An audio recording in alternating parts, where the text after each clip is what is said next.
Tem que tirar o óculos, porque senão o ring light fica aqui no zóio. Não tem jeito, mas vamos lá.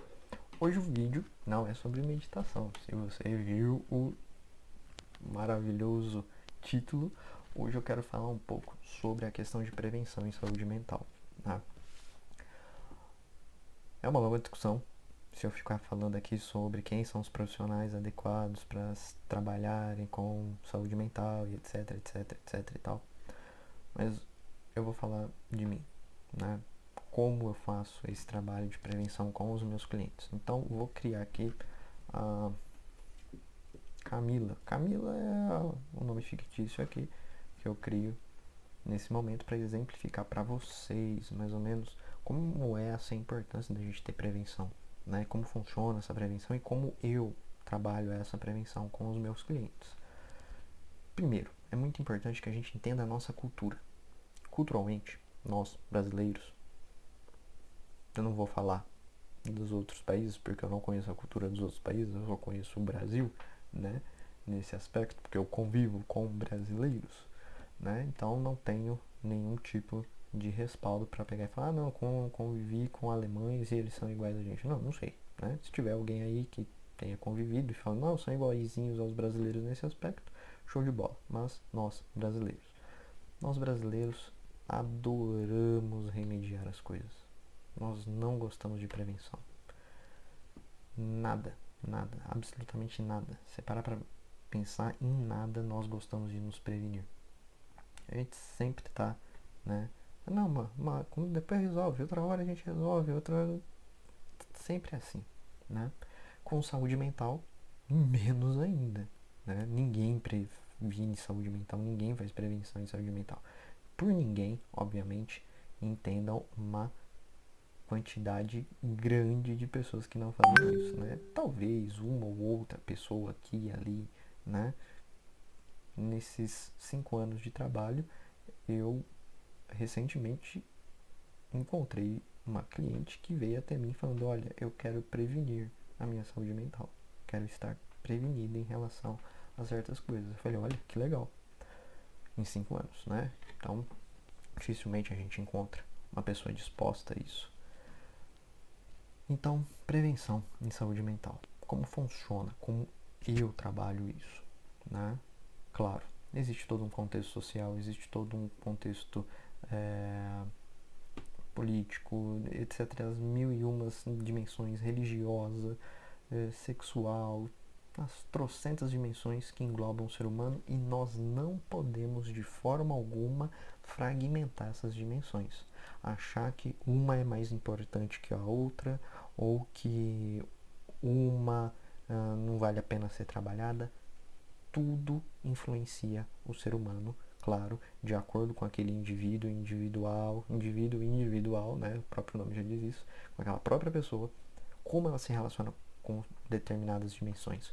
Obviamente nós vamos ter pessoas que a dimensão religiosa ela é mais importante do que a dimensão sexual, ou algumas vão colocar que a dimensão sexual dela é mais importante que a dimensão política, alguns vão colocar que a dimensão social é mais importante que a dimensão religiosa dela.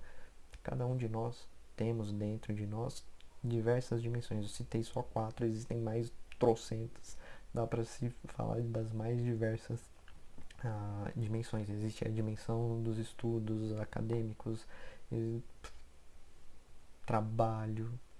Não dá para simplificar. O ser humano não é simples. Então, jamais simplifiquemos o ser humano. Então, entendendo essas dimensões, quais são as dimensões mais importantes dessa pessoa, como ela se relaciona com essas dimensões, nós vamos identificar dentro de um processo quais são as predisposições que essa pessoa tem, né? Tem uma predisposição, a Camila, ela tem uma predisposição à ansiedade. Poxa vida, foi identificado que a Camila tem uma predisposição à ansiedade, ela não é ansiosa.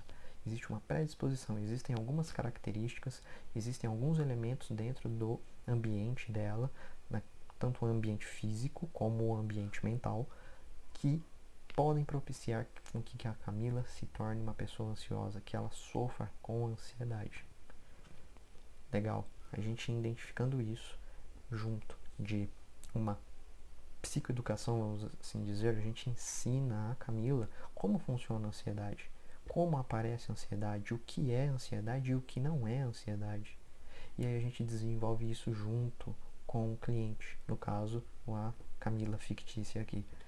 A partir disso, a gente consegue construir todo um plano terapêutico de prevenção, né? Educar a Camila para ela poder lidar lá no futuro, caso se instale uma ansiedade, que não é um bicho de sete cabeças. E, claro, se for possível, evitar que essa ansiedade se instale. Isso com certeza vai ser bem melhor do que ela ter que enfrentar a situação. Poucas pessoas querem fazer esse tipo de trabalho, porque esse tipo de trabalho requer autoconhecimento. Então fica extremamente difícil para as pessoas fazerem isso. Se vocês tiverem visto alguns vídeos meus sobre as reflexões que eu faço com o livrinho Imitação de Cristo, vocês vão ver que eu falo sobre essa questão de encarar a si mesmo, né? De se autoconhecer. Então, um processo de prevenção em saúde mental, ele requer, primeiro, um aspecto educacional. O profissional ele tem que saber do que ele está falando para poder educar a pessoa em relação as potenciais problemáticas que ela pode desenvolver.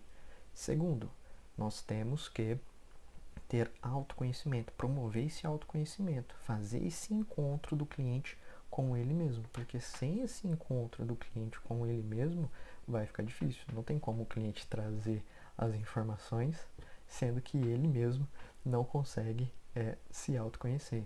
Então é muito importante que promova esse autoconhecimento. Então, promover autoconhecimento e educar. E terceiro e mais importante de tudo isso, como o cliente se relaciona com isso, como ele se relaciona com essa potencial problemática, como a Camila se relaciona com a ansiedade.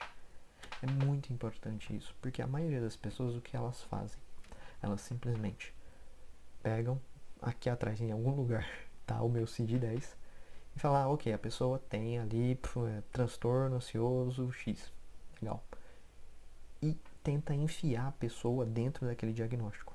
Eu sempre falo que o diagnóstico ele não é uma gaiola, certo? Que você pega o cliente e joga ele lá dentro e tranca. Não, o diagnóstico ele é um corrimão. Ele é como um corrimão na qual te ajuda a apoiar para que você se guie para proporcionar um bom tratamento. Então, nós não podemos colocar o cliente dentro de conceitos. A gente tem que entender como o cliente se relaciona com aquele conceito. Então, como a Camila se relaciona com o potencial dela se tornar uma pessoa ansiosa. Como ela se relaciona com essa questão da ansiedade. Existem pessoas ansiosas em volta da Camila e como ela se relaciona com essas pessoas ansiosas. Isso é muito importante. Nós não podemos transformar o ser humano, né, esse indivíduo que é único, numa massa. Como se ele fosse igual a todos os outros. Não. Ela tem os sentimentos dela, ela tem a forma como ela sente dor, ela tem a forma como ela sente alegria, ela é única. E por ela ser única, nós devemos tratar de forma única.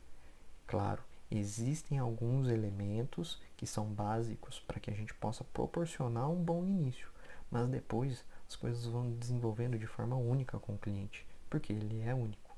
Então, se você gostou dessa breve explicação de como funciona a prevenção em saúde mental, deixa seu like, compartilha, manda lá para a avó, manda para sua tia que vive no WhatsApp e vamos propagar cada vez mais uma cultura de saúde mental nesse país que a gente precisa muito.